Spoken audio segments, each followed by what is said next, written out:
জাহাঙ্গীর খানের ডান হাতের 14 বছরের দখলদারিত্বের অবসান। পলতায় বিশেষ চাহিদা সম্পন্ন ব্যক্তির বাড়ি পুনর্দখল।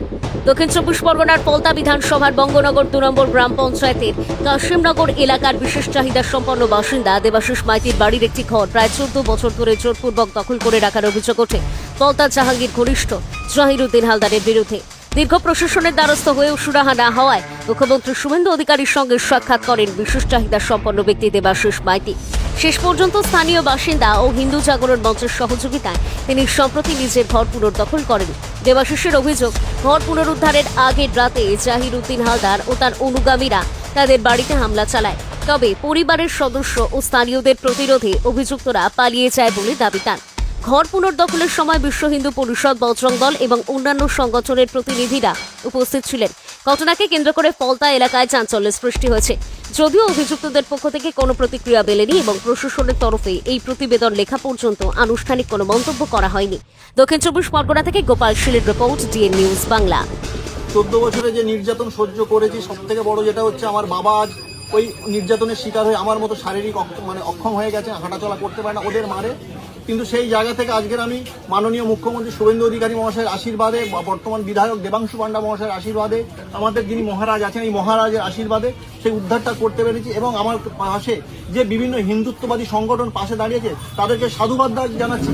তাদেরকে আগামী দিনে তাদের কাছে প্রার্থনা এইভাবে শুধু আমার নয়, আমার মতো শত শত মানুষ যারা নির্যাতিত হচ্ছে এই বাংলার বুকে, তাদের যেন পাশে থাকে। 14 বছর আগে তুলসী মঞ্চ ছিল, ভেঙে দিয়েছিল, আবার তুলসী মঞ্চ সেই জায়গায় প্রতিষ্ঠিত করে, কি বলবো? সেই তুলসী মঞ্চ ভেঙে দিয়েছিল, সেই তুলসী মঞ্চ 14 বছর পরে প্রতিষ্ঠিত হয়েছে। তার সাথে যে 14 বছর আগে আমার কুলপুরোহিতকে হেনস্থা করে শিকার হয়ে তারা পূজা অর্চনা বন্ধ করে দিয়েছিল, সেই কুলপুরোহিত আমার আমন্ত্রণে পুনরায় এই বাড়ির মধ্যে পূজা অর্চনা শুরু করেছে। খুশি, এর থেকে বড় আনন্দ আর কিছু হয় না। আমার পুরাতন প্রথম কথা হচ্ছে, তুলসী যেরকম আমাদের তুলসী মাতা, তিনি তার 24 ঘন্টা অক্সিজেন দেন, তার মাধ্যমে তিনি সমাজ কল্যাণ করেন।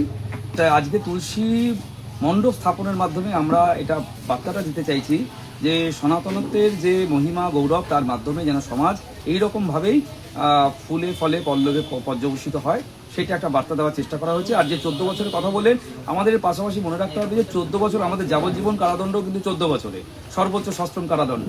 তো আজকে সনাতন যারা মানুষ, তারা এক কথায় বলা যেতে পারে এই 14 বছরই তারা বনবাসে ছিলেন, এই 14 বছরই তারা কারাদণ্ড ভোগ করেছেন, সশ্রম কারাদণ্ড ভোগ করেছেন, অত্যাচার ভোগ করেছেন। তার প্রতীক হিসাবে আজকে আমরা দেবাশিস মাইতিকে দেখতে পাচ্ছি। ভালো তো অবশ্যই লাগছে, কিন্তু এই যে আজকের হঠাৎ করে যে এই এখন আমরা এসছি বা আরো অন্যজন আসছে, এগুলো বিগত আমরা আসতে পারিনি, কেন সেই পজিশন ছিল না। মানে যে আসতে চেয়েছে তাকে ভেঙে বসিয়ে দিয়েছে। তাহলে আজকে যখন আমরা এসছি, তার মানে এই নয় যে আমাদের খুব সুসময় চলে এলো, মোটেই সুসময় এলো না। আমাদের পিছনেওটাও ভাবতে হবে, খারাপটাও আগে ভাবতে হবে আমাদের, যে এর পরে কি আসতে পারে। তাহলে এখন থেকে আমাদের কিন্তু সবাই সংঘবদ্ধভাবে চলতে হবে এবং সংগঠনের মারফত আরও বিস্তার করতে হবে আমাদের সংগঠনটাকে। যারা এখনো পর্যন্ত যাদের ঘুম ভাঙেনি, তাদেরকে ঘুম ভাঙাতে হবে। আজকে আজকে বিপদ পড়েছে, আজকে ইনি আসছেন, আজকে যার বিপদ হয়নি সে ভাবছে আমার বিপদ আসবে না, কিন্তু তার কখন বিপদ আসবে সে নিজেও জানে না। তাহলে যে এখনো পর্যন্ত ঘুমাচ্ছেন, আর হিন্দু সনাতনী ভাইদের বলবো আর ঘুমাবেন না, অনেক ঘুমানো হয়ে গেছে।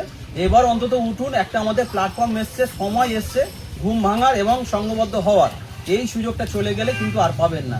তাই চিন্তা না করে সবাই আসুন, একসাথে একভাবে হিন্দু ভাই হিসেবে হাতে হাত মিলিয়ে একত্রিতভাবে চলার চেষ্টা করব। আপনাকে পাশে থাকবেন সবসময়। হ্যাঁ, অবশ্যই আমরা আছি এবং আমরা চাইবো আরো সবাইকে নিয়ে একসাথে চলার, এবং যেখানে যেখানে আমাদের হিন্দু সনাতন ধর্মের আঘাত আসবে, যেখানে যেখানে প্রবলেম হবে, আমাদের হিন্দু পরিষদের বজরং দল, আমাদের বজরং দল আছে, আমাদের সঙ্গের হচ্ছে সবথেকে